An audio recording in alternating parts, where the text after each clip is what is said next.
আমরা ইতিমধ্যে হচ্ছে এই সাজেশন দিয়েছি যে কুয়েত মৈত্রী হল থেকে শুরু করে বাকি কিছু হল মানে যে হলের ক্ষেত্রে ভোট কেন্দ্রগুলো হলের কাছাকাছি করতে।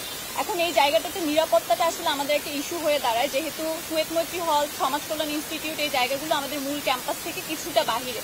তো এই জায়গাগুলোতে ভোট যদি সেইখানে হয় বা বিশ্ববিদ্যালয়ের প্রশাসন যদি এই জিনিসগুলো হচ্ছে বিবেচনায় নিয়ে ওইখানে হচ্ছে কেন্দ্র স্থাপন করে, তাহলে ভোট হওয়ার পরে সেগুলো যদি মূল ক্যাম্পাসে নিরাপত্তার সহিত নিয়ে আসা যায় বা বিশ্ববিদ্যালয় হচ্ছে নির্বাচনের দিন পুরো ক্যাম্পাসকে যাতে একটা ব্যালট বক্সগুলো নিরাপদে নিয়ে আসা যায় এবং পুরো ক্যাম্পাসকে যাতে একটা নিরাপত্তার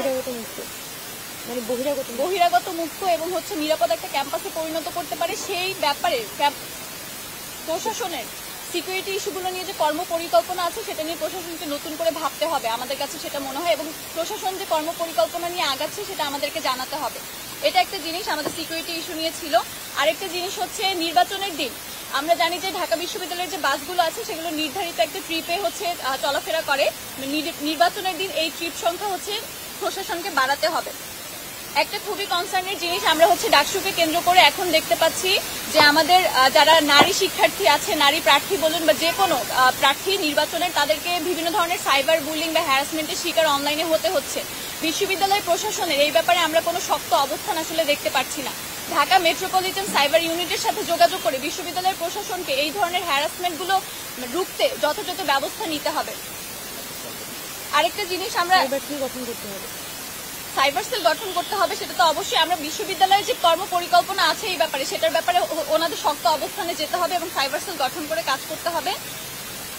তারপরে আমাদের আরেকটা জিনিস আছে সেটা হচ্ছে নির্বাচনী প্রচারণার ক্ষেত্রে আমরা দেখতে পাচ্ছি অনেক প্যানেল থেকে এবং অনেক স্বতন্ত্র প্রার্থী এবং অনেক প্যানেলের প্রার্থী আমরা দেখতে পাচ্ছি আচরণবিধি ভঙ্গ করছেন।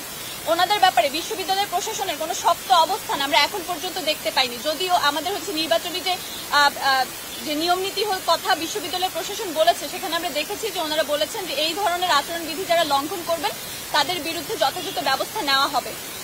এই ব্যাপারে আমরা প্রশাসনের দৃষ্টি আকর্ষণ করছি, কারণ প্রচারণার ক্ষেত্রে সেই ক্ষেত্রে ভিন্ন ভিন্ন প্যানেলগুলো হচ্ছে যে ফেয়ার একটা প্রচারণার প্লেস বা জায়গা আসলে খুঁজে পাচ্ছে না। এবং নির্বাচনের দিন যেহেতু ঢাকা বিশ্ববিদ্যালয় এরিয়াতে অধিক পরিমাণে শিক্ষার্থী আসবে, একটা ভিড় হবে, সেই ক্ষেত্রে ডিফারেন্ট বুথগুলোতে পর্যাপ্ত পরিমাণ পানি, স্যানিটেশনের ব্যবস্থা এবং মেডিকেল টিম রাখার জন্য আমরা হচ্ছে বিশ্ববিদ্যালয় প্রশাসনকে অনুরোধ করব।